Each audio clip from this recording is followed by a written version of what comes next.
விளையாட்டுத்துறை அமைச்சர் வந்து விவசாயத்தை விட விளையாட்டு தான் வந்து ரொம்ப கடினமான ஒரு விஷயம் அப்படின்னு சொல்லி பதிவு பண்ணியிருக்காரு. அதை நாங்கள் எப்படி புரிஞ்சுக்கிறோம் அப்படிங்கிறத வச்சு தான் அதுக்கான பதில் நாங்கள் வந்து கொடுக்குறோம்.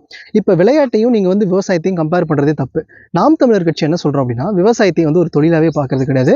விவசாயம் எங்களுடைய வாழ்வியல் முறை அப்படின்னு தான் நாங்கள் பார்க்குறோம். சரி, இருந்தாலும் உங்களுடைய பார்வையில் விவசாயம் அப்படிங்கிறது தொழிலாக இருந்தால் கூட நீங்கள் விவசாயத்தையும் விளையாட்டையும் நீங்கள் கம்பேரே பண்ண முடியாது. ஏன்னா விளையாட்டில் வந்து ஒருத்தருடைய வாழ்க்கையில் அடுத்த கட்ட நகர்வு என்ன பார்க்கணும். நான் விளையாட்டில் வந்து தோத்துட்டேன், இப்போ இந்த பேர் எனக்கு விளையாட்டே கிடையாதுன்னா கூட என்னோட வாழ்க்கையை நான் வெவ்வேறு முறையில் கட்டமைக்க முடியும். அதுக்கான வாய்ப்புகள் எல்லாமே எனக்கு வந்து விளையாட்டில் இருக்குது. ஆனால் விவசாயத்தில் நான் தோல்வி அடைஞ்சிட்டேன், எனக்கு நஷ்டமாயிடுச்சு, என்னால் வந்து அதுலேருந்து எழுந்திரிக்க முடியல அப்படின்னா என்னுடைய வாழ்க்கையை வந்து இங்கே கேள்விக்குறியாக்கப்படும். அதை தான் நாங்கள் தொடர்ந்து சொல்லிக்கிட்டே இருக்கோம். இப்போ நீங்கள் வந்து விளையாட்டில் வந்து ஒரு 5 மணிக்கு நாங்கள் வந்து எந்திரிச்சு கிரவுண்டுக்கு போனோம், 3 மணி நேரம் ஓடணும், நடக்கணும், பறக்கணும், இதெல்லாம் கஷ்டம் நீங்கள் சொல்கிறீங்க இல்லையா? நாங்கள் ஒரு கஷ்டம் சொல்கிறோம் பார்க்குறீங்களா? நாங்கள் விவசாயத்தில் ஒரு 10 வருஷத்துக்கு முன்னாடி தக்காளி வந்து 10 ரூபாய்க்கு வந்து விற்றோம். 10 வருஷம் கழிச்சு இப்பயும் தக்காளியை 10 ரூபாய்க்கு தான் விற்கிறோம். ஆனா தக்காளியிலிருந்து எடுக்கக்கூடிய சாஸோட விலை வந்து 10 வருஷத்துக்கு கம்பேர் பண்ணும்போது இப்போ அதிகமா இருக்கு. நான் வந்து கஷ்டப்பட்டு என்னுடைய நிலத்துல நான் வந்து உற்பத்தி பண்ண என்னுடைய தக்காளியுடைய விலையை கூட என்னால் நிர்ணயிக்க முடியல. நாங்க அதிகப்படியான விலை வேணும்லாம் கேட்கல.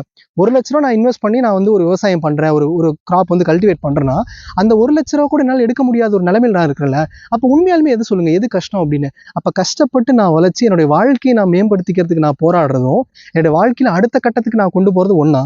நான் விளையாட்டை தப்புன்னு சொல்ல, ஏன்னா எனக்கு விளையாட்டு பிடிக்கும். ஆனா விளையாட்டு வந்து நான் படிப்பேன், நான் வேலைக்கு போயிட்டு இருப்பேன், அது கூட விளையாட்டை சேர்த்துக்குவேன், விளையாட்டுல சாதிக்கணும் அப்படின்னு நினைப்பேன். ஆனா விவசாயம் அப்படிங்கிறது வாழ்க்கை, என்னுடைய வாழ்க்கை நடைமுறையில நான் ஜெயிக்கணும் அப்படின்னு போராடுறேன். உங்களுடைய இந்த வார்த்தைகள்ல நீங்க இதைதான் குறிப்பிட்டு நீங்க சொன்னீங்களா அப்படிங்கிறது தெரியாது. ஆனா நீங்க சொன்ன அந்த வார்த்தைகளுடைய பொருள் இப்படிதான் இருக்கு அப்படிங்கிறத நாங்க வந்து பதிவு பண்ண கடமைப்பட்டிருக்கோம்.